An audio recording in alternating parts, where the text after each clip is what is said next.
listening to me today will become like me, except for these chains. The king stood up, as did Agrippa, the governor, Bernice, and those sitting with them. As they left, they were saying to each other, "This man is doing nothing that deserves death or imprisonment." Agrippa said to Festus, "This man could have been released if he hadn't appealed to Caesar." When it was determined that we were to sail to Italy, Paul and some other prisoners were placed in the custody of a centurion named Julius of the imperial company. We boarded a ship from Adramatium that was about to sail for ports along the coast of the province of Asia. So we put out to sea. Aristarchus, a Macedonian from Thessalonica, came with us. The next day we landed in Sidon. Julius treated Paul kindly and permitted him to go to some friends so they could take care of him. From there we sailed off. We passed Cyprus, using the island to shelter us from the headwinds. We sailed across the open sea and off the coast of Cilicia and Pamphylia and landed in Myra and Lycia. There the centurion found an Alexandrian ship headed for Italy and put us on board. After many days of slow and difficult sailing, we arrived off the coast of Cnidus. The wind wouldn't allow us to go farther, so we sailed under the shelter of Crete off Salmone. We sailed along the coast only with difficulty until we came to a place called Good Harbors near the city of Lycia.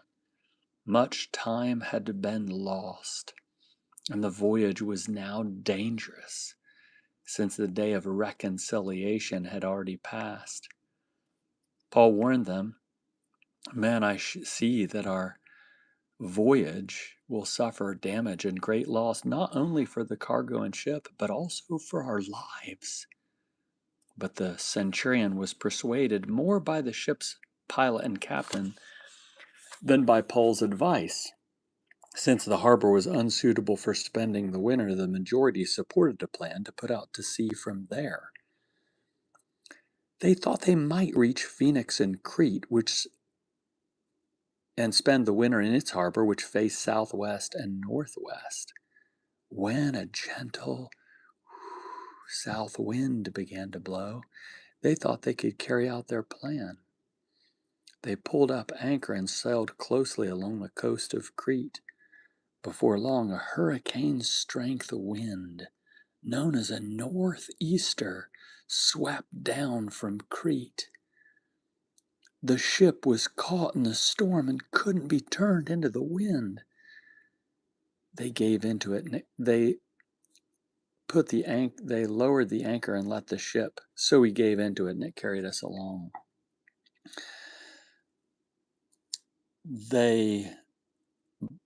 After sailing along the coast only with after sailing under the shelter of an island called Cauda, they were able to control the lifeboat only with difficulty. We were able to control the lifeboat only with difficulty. They brought the lifeboat aboard, then began to wrap the ship with cables to hold it together. Fearing they might run aground on the sandbars of the Gulf of Syrtis, they lowered the anchor and let the ship be carried along. We were so battered by the violent storm that the next day the men began throwing cargo overboard. On the third day, they picked up the ship's gear and hurled it into the sea.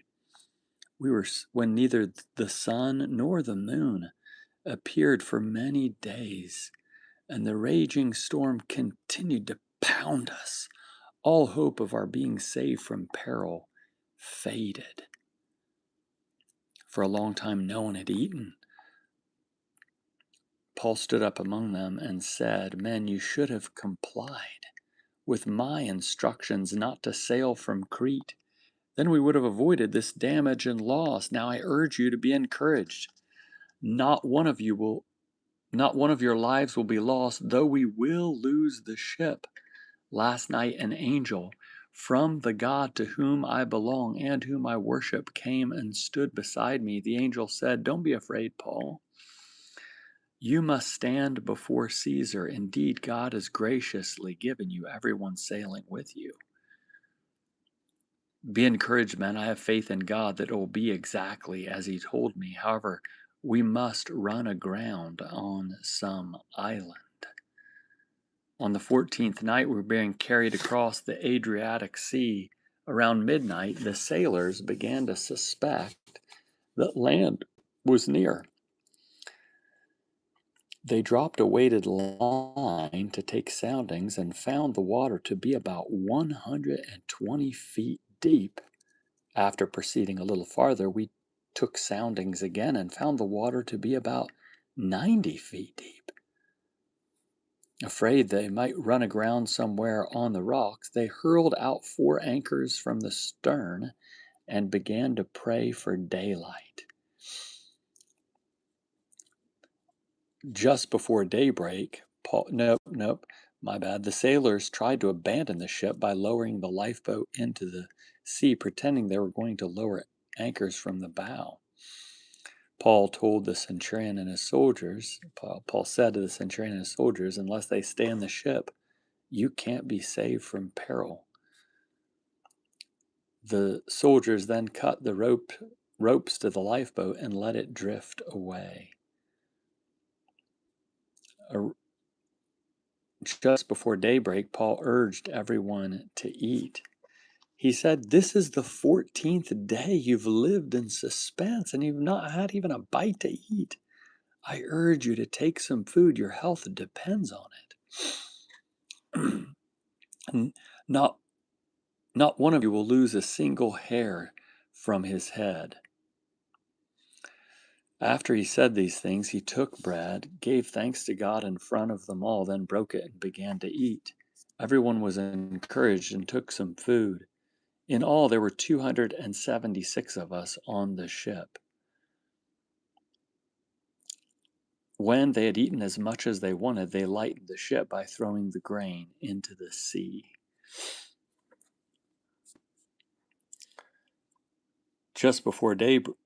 In the morning light, my bad. In the morning light, they saw a bay with a sandy beach. They didn't know what land it was, but they thought they might possibly be able to run the ship aground. They cut the anchors loose and left them in the sea. At the same time, they untied the ropes that ran back to the rudders. They raised the foresail to catch the wind and made for the beach, but they struck a sandbar and the ship ran aground. The bow was stuck and wouldn't move, and the stern was broken into pieces by the force of the waves. The soldiers decided to kill the prisoners to keep them from swimming to shore and escaping. However, the centurion wanted to save Paul, so he stopped them from carrying out their plan. He ordered those who could swim to jump overboard first, then head for land. He ordered the rest to grab hold of planks or debris from the ship. In this way, everyone reached land safely. After reaching safely, we learned that the island was called Malta. Island was called Malta. The islanders showed us extraordinary kindness. Because it was rainy and cold, they built a fire and welcomed all of us. Paul gathered a bunch of dry sticks and put them on the fire. As he did, a poisonous snake, driven out by the heat, latched onto his hand. When the islanders saw the snake hanging from his hand, they said to each other, "This man must be a murderer. He was rescued from the sea, but the goddess Justice hasn't let him live." Paul shook the snake shook the snake from his hand, shook the snake into the fire, and suffered no harm. They expected him to swell up with fever or to suddenly drop dead. After waiting a long time and seeing nothing unusual happen to him, they changed their minds and began to claim that he was a god.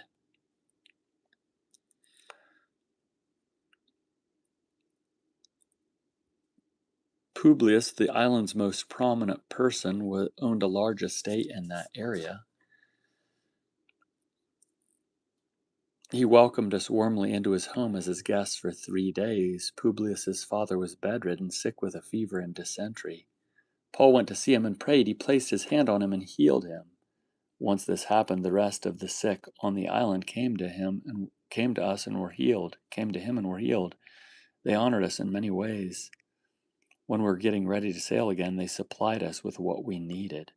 After 3 months, we put out to sea in a ship that had spent the winter at the island. It was an Alexandrian ship with carvings of the twin gods Castor and Pollux as its figurehead. We landed in Syracuse, where we stayed 3 days. From there, we sailed to Rhegium. After 1 day, a south wind came up, and on the second day, we arrived in Puteoli. There, we found brothers and sisters who urged us to stay with them for a week. In this way, we came to Rome. When the brothers and sisters heard about us, they came as far as the Forum of When the brothers and sisters there heard about us, they came as far as the Forum of Appius and the 3 taverns to meet us. When Paul saw them, he gave thanks to God and was encouraged. When we entered Rome, Paul was permitted to live by himself with a soldier guarding him. Paul was permitted to live by himself with a soldier guarding him. After 3 days, 3 days later, Paul called the Jewish leaders together. When they gathered, he said, "Brothers, although I've done nothing wrong to our people or the customs of our ancestors, I'm a prisoner from Jerusalem.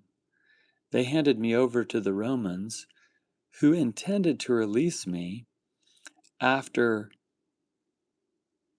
they examined me because they couldn't find any reason for putting me to death. When the Jews objected, I was forced to appeal to Caesar. Don't think I appealed to Caesar because I had any reason to bring charges against my people. It's because of the hope of Israel. This is why I asked to see you and speak with you. It's because of the hope of Israel that I am bound with this chain."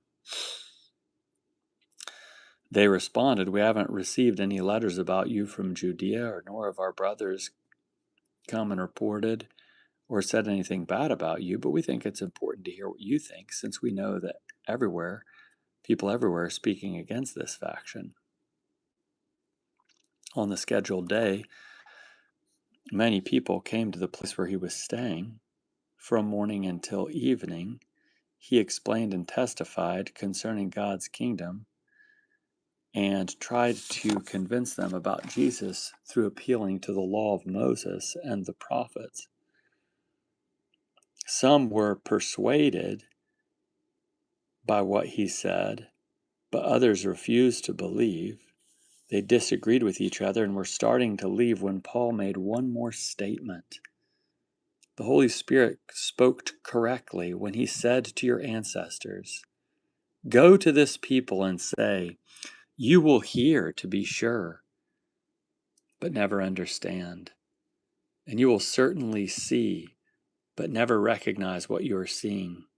This people's senses have become calloused, and they've become hard of hearing, and they've shut their eyes so that they won't see with their eyes, or hear with their ears, or understand with their minds and change their hearts and lives, that I may heal them.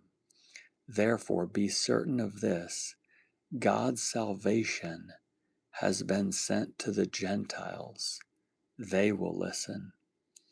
Paul lived in his own rented quarters for 2 full years and welcomed everyone who came to see him. Unhindered and with complete confidence, he continued to preach God's kingdom and to teach about the Lord Jesus Christ.